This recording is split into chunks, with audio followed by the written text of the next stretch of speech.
Recent గా నా అన్వేషణ అనే వ్యక్తి శివాజీ గారి వ్యాఖ్యలను తీసుకుని ఎటెటో పోయి గరికపాటి గారిని తిట్టి ఈ విధంగా ఆయన మాట్లాడడం అండ్ ఇండియాని దూషించడం వెనుక ఉన్న అర్థం పరమార్థం ఏంటంటారు? ఆ విధవకి పాపులారిటీ తగ్గి పైత్యం ఎక్కువైపోయి డబ్బులు ఎక్కువైపోయి కళ్ళు కనిపించక కారం ఎక్కువైపోయి పరమ చండాలంగా తయారైపోయి సంస్కారం లేకుండా హిందూ సాంప్రదాయాన్ని పెద్దవారనే గౌరవం లేకుండా ఇష్టాంతిగా మాట్లాడుతున్నాడు ఆ పనికిమాలిన విధవ. నేనేం చెప్తానంటే ఈ మధ్యకాలంలో చాలామంది హిందూ సాంప్రదాయాలపై బడి ఏడుస్తున్నారు. మనం హిందూ సాంప్రదాయం అంటే సాధు జంతువులాగా ఎవరన్నా ఏమన్నా తిట్టినా భరించుకుంటూ ముందుకు వెళ్ళిపోతుంటే ఇది చేతగాని తనం అనుకుంటున్నారు. ఒక్కొక్కరిని పండబడ్డి కోసిన రోజు వాళ్ళకు తెలుస్తుంది హిందూ తాలూకు గొప్పతనం ఏంటో. వాస్తవంగా వాడు మాట్లాడిన మాటల్లో రేపులందరూ హిందువులే చేస్తారు, ఇది చేస్తారు, అది చేస్తారు అని ఇష్టానుద రీతిగా ఆడబిడ్డ సంస్కారంగా ఉంటే వారికి నమస్కారం పెట్టే స్థితి వస్తుందని చెప్పేసి మన శివాజీ గారు చెప్పినటువంటి మాటలను వక్రీకరించి చాలామంది దరిద్రులు ఈ మధ్య సోషల్ మీడియాలో ముందుకు వచ్చేసి ఇష్టానుసారంగా మాట్లాడుతున్నారు, ఇష్టానుసారంగా తిడుతున్నారు. ఎందుకు తిడుతున్నారో వాళ్ళకి అర్థం కాదు. అంటే బట్టలు ఇప్పేసుకోవాలా ఆడబిడ్డనా? అంటే సంస్కారం ఇప్పుడు వారికి గౌరవం వద్దనే కదా. ఇప్పుడు ఎవరైతే శివాజీ గారి పాటలు తప్పుపడుతున్నారో వారి భార్యలను ఎప్పుడైనా అర్ధనగ్నంగా బయటకు తీసుకొచ్చారా వారెవరైనా? లేదు. మనము వాస్తవంగా ఒక ఇల్లు నిర్మించుకుని ఆ ఇంటికి తాళం ఎందుకు వేసుకుంటాం? మన ఇంట్లో ఉన్నటువంటి వస్తువులు కానీ లేకపోతే బంగారం కానీ డబ్బులు కానీ దొంగలు దబ్బకుండా, అంతే కదా.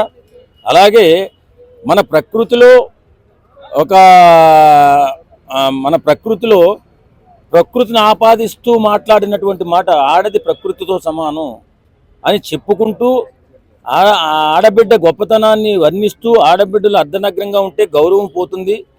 మీరు నిండుగా భారత స్త్రీలాగా అద్భుతంగా కనిపించినట్లయితే మీ గౌరవంతో పాటు అభిమానం, ప్రేమ కూడా మీరు పొందుతారు, మీరు మంచిగా ఉంటారు. కాబట్టి మీరు అర్ధనగ్నంగా తిరగకండమ్మా అని చెప్పినటువంటి మాటని ఈ మధ్యకాలంలో చాలామంది సెలబ్రిటీలు కూడా ముందుకు వచ్చేసారు. శివాజీ చెప్పింది నువ్వెవడరా చెప్పడానికి అని. అంటే నా అన్వేషణ గారు ఆడపిల్లలకి స్వేచ్ఛ కావాలి, ఇట్లా మీరు తిరగండి, ఎవరి స్వేచ్ఛని మీరు ఆపే అర్హత ఎవరికి లేదు అని మాట్లాడుతున్నారు. స్వేచ్ఛ అంటే సంస్కారాన్ని నాశనం చేసుకోవడమా? స్వేచ్ఛ అంటే సన్నాస్తదంగా తిరగడమా? స్వేచ్ఛ అంటే సంస్కారంతో పెరగడం, తన కాళ్లపై తను నిలబడేలాగా విద్యాబుద్ధులు నేర్చుకోవడం, అంతే తప్ప బట్టలు ఇప్పేసుకొని తిరగమని ఎవరు చెప్పట్లే కదా. సార్ అంతగా శివాజీ గారిని అంతగా బూతులు తిట్టాల్సిన అవసరం లేదు కదా అన్వేషణ గారు. ఆడి ఎదవ వాడు ఏంటంటే అదే నేను చెప్తున్నా కదా, నన్ను ఎవరు ఏం చేయలేరు, నేను ఎక్కడో ఏ దేశంలో ఉన్నాను, నన్ను పట్టుకోలేరు అనేటటువంటి ధైర్యం తప్ప, లేకపోతే మనిషి అనేవాడు ఎవడైనా అలా తిడతాడా? సంస్కారహీనుడు, దరిద్రుడు నిజంగా భలే కోపం వస్తుంది. ఎందుకంటే అతను చాలా ప్రేమించాం. ఎందుకంటే అప్పుడు బెట్టింగ్ యాప్లో బిడ్డల జీవితాలు నాశనం అయిపోతే తల్లిదండ్రులు ఇబ్బంది పడుతున్నారు, కుటుంబాలు నాశనం అయిపోతున్నాయి అని ఒక మాట చెప్పినందుకు అతనికి అభిమానం అయిపోయి లక్షలాది మంది చూసి వాడిని కోటీశ్వరుని చేస్తే ఈవేళ కుక్కలా మారిపోయి జనజీవన స్రవంతిలో ఇష్టానురీతిగా మాట్లాడుతూ, నీచంగా మాట్లాడుతూ సభ్య సమాజం తలదించుకునేలా మాట్లాడాడు ఆ సన్నాసి. నిజంగా అలాంటి వ్యక్తికి బుద్ధి చెప్పవలసిన సమయం ఆసన్నమైంది. పోలీస్ డిపార్ట్మెంట్ వారికి దొరికితే తప్పనిసరిగా బుద్ధి చెప్తారు. ఏదేమైనా మనము మాటల్లో కానీ ప్రవర్తనలో కానీ మనం నడిచే నడకలో కానీ సాంప్రదాయంగా సంస్కారంగా ఉంటే బాగుంటుంది అని పెద్దవాళ్ళు చెప్తుంటారు. అది హక్కు. అవసరంగా పెద్దవాడిగా ఉన్నందుకు సంస్కారం నేర్పవలసిన బాధ్యత పెద్దవాళ్ళకు ఉంటుంది. అలాగే సెలబ్రిటీలకు కానీ రాజకీయ నాయకులకు కానీ ఆడబిడ్డలు నిజంగా ఏం కలిసి వస్తుందమ్మా మన శివాజీ గారికి? చెప్పండి, ఏం కలిసి వస్తుంది? అమ్మ మీరు ఇలా ఉంటే మీరు మంచి గౌరవంగా ఉంటారని చెప్పాడే తప్ప అతను ఏ స్వార్థంతోనే చెప్పాడా? మొన్న గరికపాటి గారిని కూడా ఇష్టం వచ్చినట్టు కనీసం అసలు వినేటట్టు కూడా లేవు ఆ మాటలు, అట్లా మాట్లాడుతున్నాడు. గరికపాటి గారినే కానీ కాదు, హిందూ సాంప్రదాయాన్ని కూడా తిట్టాడు, హిందువులను కూడా తిట్టాడు. ఆ సన్యాసికి త్వరలో తగిన శిక్ష పడుతుంది.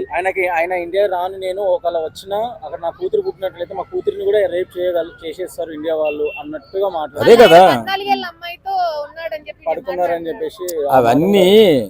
ఇప్పుడు తప్పు చేసేవాడు ఎక్కువ తప్పుల గురించి మాట్లాడుతూ ఉంటాడు. వాడు తప్పుడు మనిషి కాబట్టి తప్పుడు మాటలు మాట్లాడాడు.